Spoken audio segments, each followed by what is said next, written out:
사랑하는 설교 성도님들 반갑습니다. 오늘은 3월 5일 금요일입니다. 오늘도 말씀과 함께 동행하는 귀한 하루가 되기를 소망합니다. 기도하겠습니다. 하나님 아버지 감사합니다. 우리의 삶을 이끌어 가시는 하나님, 오늘도 그 하나님의 말씀을 듣고 순종하고 결단하며 삶을 살아가기를 원합니다. 하나님, 오늘 우리에게 들려주시는 말씀을 통해서 우리가 그 말씀을 통해서 새 힘을 얻고 또한 그 말씀을 통해서 우리가 이 땅 가운데 하나님 앞에 삶을 살아가는 우리 모두가 되게 하여 주시옵소서. 감사를 드립니다. 예수님의 이름으로 기도드리옵나이다. 아멘. 오늘 볼 하나님의 말씀은 마태복음 20장 17절에서 34절까지의 말씀입니다. 함께 말씀 보도록 하겠습니다. 예수께서 예루살렘으로 올라가려 하실 때에 12 제자를 따로 데리시고 길에서 이르시되, 보라, 우리가 예루살렘으로 올라가노니 인자가 대제사장들과 서기관들에게 넘겨짐에 그들이 죽이기로 결의하고 이방인들에게 넘겨주어 그를 조롱하며 채찍질하며 십자가에 못 박게 할 것이나 제3일에 살아나리라. 그때에 세베대의 아들의 어머니가 그 아들들을 데리고 예수께 와서 절하며 무엇을 구하니 예수께서 이르시되 무엇을 원하느냐 이르되 나의 이 두 아들을 주의 나라에서 하나는 주의 우편에 하나는 주의 좌편에 앉게 명하소서. 예수께서 대답하여 이르시되 너희는 너희가 구하는 것을 알지 못하는도다. 내가 마시려는 잔을 너희가 마실 수 있느냐. 그들이 말하되 할 수 있나이다. 이르시되 너희가 과연 내 잔을 마시려니와 내 좌우편에 앉는 것은 내가 주는 것이 아니라 내 아버지께서 누구를 위하여 예비하셨든지 그들이 얻을 것이니라. 10 제자가 듣고 그 두 형제에 대하여 분이 여기거늘 예수께서 제자들을 불러다가 이르시되 이방인의 집권자들이 그들을 임으로 주관하고 그 고관들이 그들에게 권세를 부리는 줄을 너희가 알거니와 너희 중에는 그렇지 않아야 하나니 너희 중에 누구든지 크고자 하는 자는 너희를 섬기는 자가 되고 너희 중에 누구든지 으뜸이 되고자 하는 자는 너희의 종이 되어야 하리라. 인자가 온 것은 섬김을 받으려 함이 아니라 도리어 섬기려 하고 자기 목숨을 많은 사람의 대속물로 주려 함이니라. 그들이 여리고에서 떠나갈 때에 큰 무리가 예수를 따르더라. 맹인 2 사람이 길가에 앉았다가 예수께서 지나가신다 함을 듣고 소리질러 이르되 주여 우리를 불쌍히 여기소서. 다윗의 자손이여 하니 무리가 꾸짖어 잠잠하라 하되 더욱 소리질러 이르되 주여 우리를 불쌍히 여기소서. 다윗의 자손이여 하는지라. 예수께서 머물러 서서 그들을 불러 이르시되 너희에게 무엇을 하여 주기를 원하느냐. 이르되 주여 우리의 눈뜨기를 원하나이다. 예수께서 불쌍히 여기사 그들의 눈을 만지시니 곧 보게 되어 그들이 예수를 따르니라. 오늘 본문 17절 상반절에서는 예수께서 예루살렘으로 올라가려 하실 때라고 이야기합니다. 즉 예수님이 유대 지역에서 사역을 마치신 후에 예루살렘으로 이동하는 상황임을 보여주고 있습니다. 그리고 또 하반절에서는 12 제자를 따로 데리시고 길에서 이르시되 라고 하는 그 이후부터는 앞으로 예루살렘에 도착해서 벌어질 일들에 관한 내용을 기록하고 있습니다. 앞서 예수님은 2차례 죽음을 예고하셨지만 이번 예고는 자세하게 예고를 하고 있는 모습을 우리는 말씀을 통해서 볼 수 있습니다. 예수님이 어떻게 순환을 당하고 죽게 될지 상세하게 설명해 주고 있죠. 유대 종교 지도자에게 넘겨지고 로마 군인들로부터 조롱과 채찍질을 당하며 결국 십자가에서 죽임을 당하는 모습이었습니다. 그러나 19절 마지막에 제3일에 살아날 것을 이야기하고 있습니다.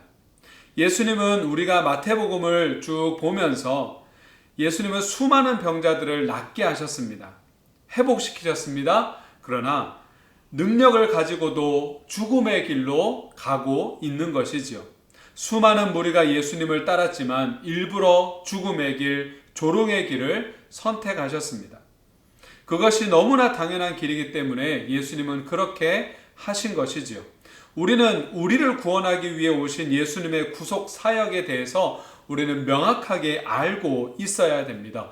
그리고 이 사실을 기억하고 다음 구절의 내용을 우리가 보기를 원합니다. 예수님의 애 제자는 베드로와 야고보와 요한이었습니다. 이 중에 수장은 베드로였죠. 그래서 야고보와 요한은 베드로를 더 견제하는 듯합니다. 이런저런 상황을 보고 야고보와 요한의 어머니가 예수님께 와서 청탁을 하는 모습을 우리는 보게 됩니다. 주의 나라가 세워지면 한 아들은 우편에 다른 아들은 좌편에 앉게 해달라는 것입니다. 여기서 주의 나라라고 하는 것은 로마의 압제 가운데 독립되고 또한 해방되었을 때에 예수님이 세상의 왕이 되었을 때를 이야기하는 것이지요. 이에 예수님은 내가 마시려는 잔을 너희가 마실 수 있느냐라고 묻습니다. 그리고 그 청탁의 이야기를 들은 10명의 제자들은 분이 여겼다라고 말씀은 이야기합니다. 이유는 야고보와 요한이 자기들보다 좋은 높은 자리를 차지할까봐 여서였겠지요. 그러나 우리가 앞서 보았듯이 제자들은 지금 이미 앞으로 다가올 예수님의 죽음과 고난에 대해 듣고서도 자신들이 누릴 지위와 특권에만 지금 집중하고 있다라고 하는 것이죠. 지금 예수님은 높은 권력을 차지하여 그것을 행사하는 것이 성공이 아니라 죄인들을 위해 낮아지시고 결국에는 죽음을 맞이하시는 고난의 길이 참된 성공의 길이라고 가르치고 따르라고 지금 말씀하고 있는 것이죠. 예수님은 많은 사람을 위해 자신을 내어주기 위해 오셨다면, 그 길을 기꺼이 걸으셨다면, 예수님을 통하여 구원을 받은 예수님을 따르는 제자라면 그 제자의 삶의 목적도 예수님과 동일해야 된다라고 하는 것입니다. 마땅히 사람들의 섬김을 받아야 하는 만유의 주인 되시는 예수님이 오히려 사람들의 생명을 다해서 섬겨주셨습니다. 그러므로 예수님의 섬김을, 그 은혜를, 사랑을 받은 우리는 세상의 권력과 서열에 대한 욕망이 아닌 예수님께서 우리에게 보여주신 섬김의 자세를 배워야 할 것입니다. 28절 말씀에 인자가 온 것은, 예수님께서 이 땅 가운데 오신 것은 섬김을 받으려 함이 아니라 도리어 섬기려 하고 자기 목숨을 많은 사람의 대속물로 주려 함이니라 라고 이야기합니다. 그래서 오늘 현대를 살아가는 우리들, 예수님의 제자는, 그리스도인들은 무엇을 위해 지금 살아가고 있는지 우리는 오늘 하루를 시작하면서 우리 각자 물어봐야 될 질문이 되어야 될 것입니다. 그리고 이어서 예루살렘 입성 직전에 예수님과 제자들은 사회에서 버려진 앞을 보지 못하는 맹인 두 사람을 만나게 됩니다. 이 이야기는 앞서 세상의 권력과 욕망으로 예수님과 함께 3년을 다니면서 예수님이 누군지 알지 못하는 제자들을 깨우치는 이야기가 나옵니다. 이 두 맹인은 예수님을 지금 다윗의 자손이여 라고 그렇게 부르고 있습니다. 큰 무리가 따르고 있어서 이들은 목청껏 소리 질러야만 했습니다. 그러자 제재가 들어왔죠. 조용히 하라 라고 하는 것입니다. 그러나 이들은 더욱더 소리 질러서 다윗의 자손이여 우리를 불쌍히 여겨달라고 소리를 지릅니다. 시각 장애인인 그들이 비장애인보다 예수님을 더 정확하게 보았다라고 하는 것이죠. 그들은 다른 사람의 시선을 의식하지 않고 자신들이 예수님을 믿고 이해하는 대로 예수님을 지금 부르고 있는 것입니다. 이에 예수님은 만나고자 하는 이들을, 소리질러 찾고자 하는 자들을 외면하지 아니하시고 그들의 눈을 치유해 주셨습니다. 그런데 이 눈은 마음의 눈, 신앙의 눈으로 풀이되는 헬라어 단어가 사용되고 있습니다. 34절의 눈과 예수님이 치유해 주시는 34절의 눈의 단어가 다르다라고 하는 것이죠.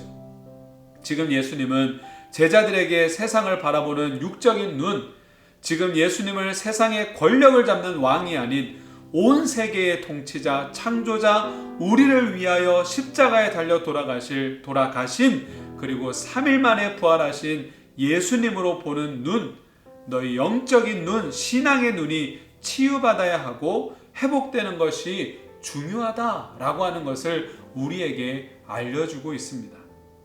예수님은 자신의 죽음을 3번이나 예고하심으로 자신이 이 땅에 대속물로 오셨다라고 하는 그 사실을 우리에게 알려주고 있습니다. 그러나 제자들은 예수님을 통해서 높은 자리를 차지할 그 생각밖에 없었습니다. 12제자는 세상의 영광을 추구했지만 오늘 후반부에 나오는 맹인은 주님의 영광을 높였습니다. 끝까지 낮아지신 예수님은 결국 하나님께 높임을 받게 되었죠. 우리는 예수님의 고난에 동참해야 됩니다. 그 길을 우리도 가야 한다라고 하는 것이죠. 그 길을 나의 길로 잡아야 됩니다. 이것이 예수님의 영광을 드러내는 길이고 그 영광스러움에 참여하는 단 하나의 길이 될 것입니다. 우리 사랑하는 선교회 성도님들, 오늘도 그 길에 우리 모두가 참여하는 우리 모든 성도님들의 귀한 하루가 되기를 소망합니다. 기도하겠습니다. 하나님 아버지 감사합니다. 우리를 사랑하여 주시고 부족하고 연약하지만 하나님께서 우리에게 은혜 베풀어 주심에 우리가 그 하나님의 길, 그 길에 참여케 해주신 것 너무나도 감사합니다. 방관자, 구경꾼이 아니라 우리가 그 길에 뛰어들어서 같이 하나님과 동행하는 우리 모두가 되게 하여 주시옵소서.